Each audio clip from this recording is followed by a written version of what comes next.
यह कहानी है भगवान कृष्ण की प्रिय भक्त कर्माबाई की। कर्माबाई बचपन से ही अपने पिता जीवन राम को कृष्ण भगवान की पूजा करते हुए देखती थी। वह कभी भी भगवान कृष्ण को भोग लगाए बिना भोजन ग्रहण नहीं करते थे।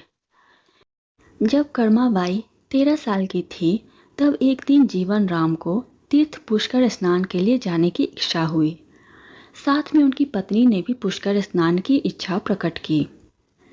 जीवन राम अपनी बेटी को भी ले जाना चाहते थे, लेकिन दुविधा यह थी कि अगर वह सब घर से बाहर गए तो भगवान श्री कृष्ण को भोग कौन लगाएगा। तब जीवन राम ने नित्य कर्म की जिम्मेदारी कर्माबाई को सौंपी और कहा कि देखो बेटी कर्मा, सुबह भगवान कृष्ण को भोग लगाने के पश्चात ही तुम भोजन ग्रहण करना।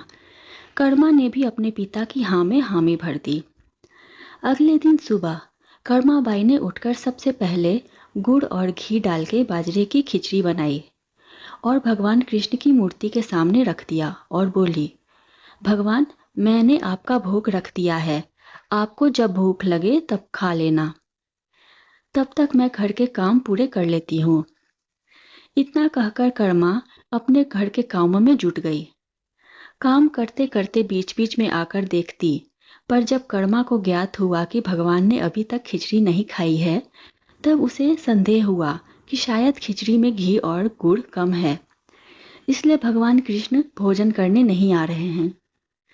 तभी कर्माबाई ने खिचड़ी में थोड़ा गुड़ और घी मिलाया और मूर्ति के सामने बैठ गई। वह बोली, भगवान, मेरे पिताजी जब खिलाते हैं तब तो आप खा लेते हो, तो अब क्यों नहीं खा रहे हो? और अभी तो पिताजी बाहर गए हैं, उन्हें आने में बहुत दिन लगेंगे। तब तक आपको भोग लगाने की जिम्मेदारी मुझे दी गई है, इसलिए जब तक आप भोजन नहीं खाएंगे मैं भी कुछ नहीं खाऊंगी।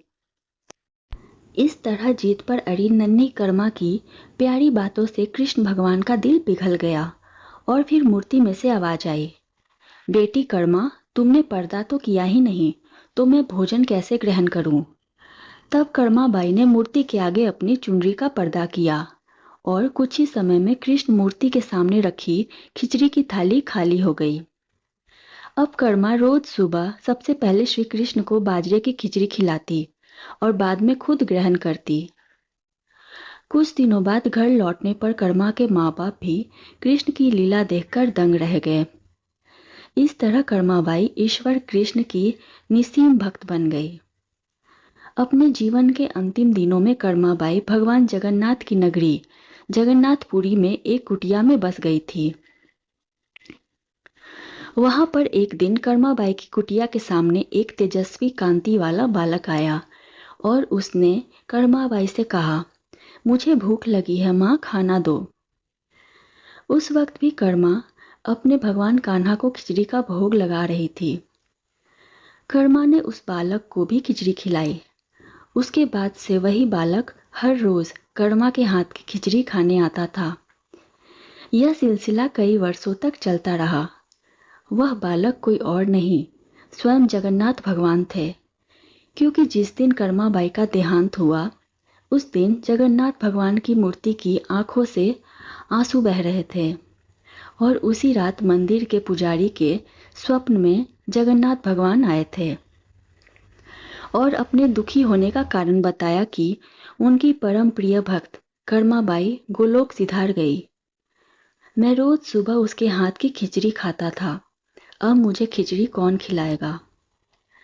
अगले दिन से मंदिर के पुजारियों ने निर्णय लिया कि भगवान को रोज बाजरे की खिचड़ी का भोग लगेगा और उस भोग का नाम दिया जाएगा कर्माबाई की खिचड़ी। आशा करती हूँ ये छोटी सी कहानी आपको पसंद आई होगी। कहानी पसंद आई हो तो वीडियो को लाइक करें और चैनल को सब्सक्राइब करें।